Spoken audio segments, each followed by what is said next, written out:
pieņemot lēmumu, protams, bija šaubas, protams, bija domas, protams, bija pretestība, protams, no konkurentiem tā var būt, tās konkurēta hallēm tā bija vislielākā, jo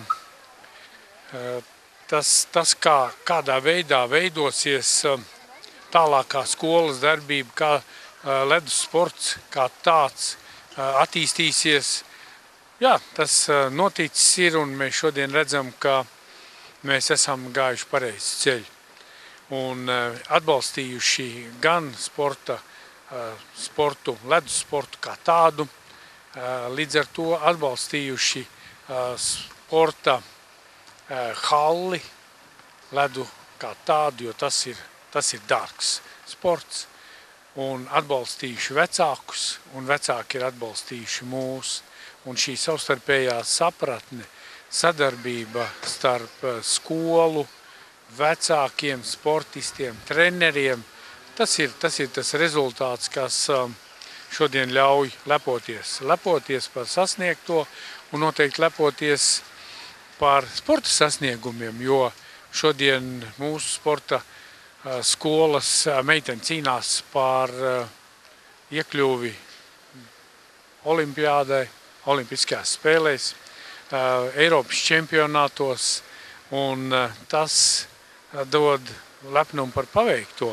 Un ja mēs paskatāmies uz mazajiem, kuri šodienas hokeja spēlēs, hokejā Latvijā gūst ļoti, ļoti augsts rezultātus. Pirmais trīnieks, tas ir mūsu sporta skolas komandas. Tas ir tas rezultāts, tas ir tas lepnums, tas ir tas pareizais ceļš uz pareizo virzienu.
Īstenībā sezona ļoti laba bija, un ceļši mazie, ko es trenēju, jūs teikt, pirmo sezonu.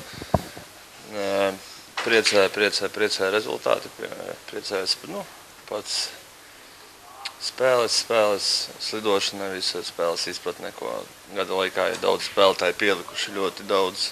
Ceļši, kas ir jaunākie, 2005. 2006. gads, ir pievilkuši stipri slidot prasmē un arī tāpatās arī fiziskajā sagatavotībā. Protams, nedaudz mēs atpaliekam, ja mēs salīdzinām, ka pirmā komanda nodabūja bronzas medaļu šogad Latvijas čempionātā. Ja mēs ņemam, kāpēc ne pirmie, tad Pagaidām mēs atpaliekam mazie taisni uz metieniem, precizitāti, uz nulli tehniku. Bet tas viss ir strādājams, un jaunajā sezonā mēs pievērsīsim uzmanību taisni tādām niansītēm. Jaungos čeļi ir pat tādi, es nezinu, kā latviski, naglāki, tādi agresīvāki, nedaudz cietāki. Visu laiku cīnās, katrs treniņš visu laiku savā starpā ņemās, daudzās, dzīvīgāki. Ja Liepājā tu vajadzēja bez mazai, kā visu laiku kūdīt, nu tā, varbūt izdaram šito. Tur nekas nevienam nav jāsaka, tur pats uzdevumi, viss notiek. Visu laiku kustība, tas baigi labi, ka viņi tad dzīvīgi čeļi. Un tas priecē. Ir ar ko darboties, pašam ir interesanti, un tu redzi, ka kaut kāds progress notiek, un kad izaugsme ir, un ceļš, jā, un nav tā, ka, piemēram, ja mani komandā ir 38 bērni, nav tā, ka, piemēram, es varu pateikt, man ir viens ļoti labs. Es varu pateikt, ka man ir vismaz 20 ļoti labi spēlētāji pagaidām uz to meistarības slieksnis, kāds 10-gadīgam ir nepieciešams, ir ļoti labi ir 20. Un vienkārši labi ir pārējie. Jā. Ir tie, kas sezonas sākumā ir čeļi, kas sezonas sākumā sāka slidot tikai un kas nemācēja praktiski nostāvēt uz kājām, ja, kad sezonas beigās tagad jau koži jau elpo, jau lielajiem, jau spēcīgākiem čeļiem jau pakalsi elpo un jau neatdod savu vietu. Tas ir ļoti labi, ka ir tā savstarpējā tāda konkurencība, kad viņi savējie viens otram daudzās. Tad līdz ar to arī tie stiprākie spēlētāji jau. Artūrs Kalas, sezonas rezultatīvākais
Kristaps